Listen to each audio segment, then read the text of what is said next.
The school district budget Winhall's voters will get to deliberate on at their March town meeting will contain better news than last year's one did.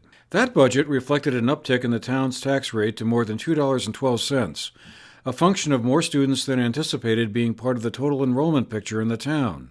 This year's budget, if approved, will see that number drop about 40 cents to about $1.72. Winhall does not operate a school of its own, and so all of its pre-kindergarten through 12th grade students are tuitioned to neighboring public and independent schools, and the Winhall School Board has little say over what those schools might decide to charge.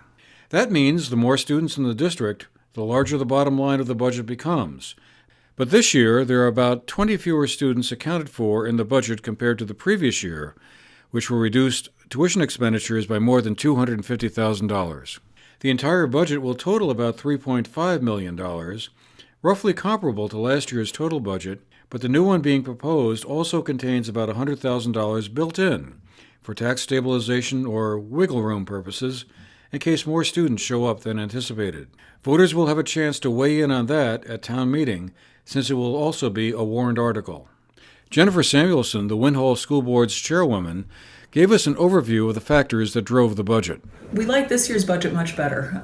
We feel like the tax rate is a lot more reasonable, and we're projecting we've got some things that we're going to ask the voters to decide what they want to do, but we're looking at a tax rate that's going to be about 40 cents less per $100 of assessed property value.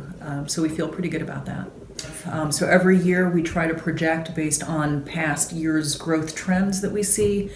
And we had that huge spike in enrollment a couple of years ago that we had to then pay for last year and then carry forward. What we found this current year is that the number of students actually dropped significantly. So we've caught up with the prior years, and we've still built in additional what we call ghost students into the upcoming year's budget, just to allow for students moving in that we may not know about at this point in the year. But we feel like it's a pretty reasonable prediction based on prior growth year trends, and think that we're going to settle out in a pretty good place this year. We do know that families do like moving to Winhall because of school choice, and that this has really been something that a lot of people moving to the area have found attractive. The difficulty for us is we're really coming up with final numbers in January for a town meeting in March when school doesn't even start until September. And a lot of our independent schools may not even know, what families might have them on the horizon. So it's a little bit of a guessing game, and sometimes we get it right and sometimes we don't. We still have the choice to go to Burton, remain our sending town relationship with them, and all of that is included in the budget that we are presenting to the taxpayers. And the rate that we are presenting, that we're proposing, is very much in line with prior years, and it's about the lowest tax rate that we've seen in about the last 6 years.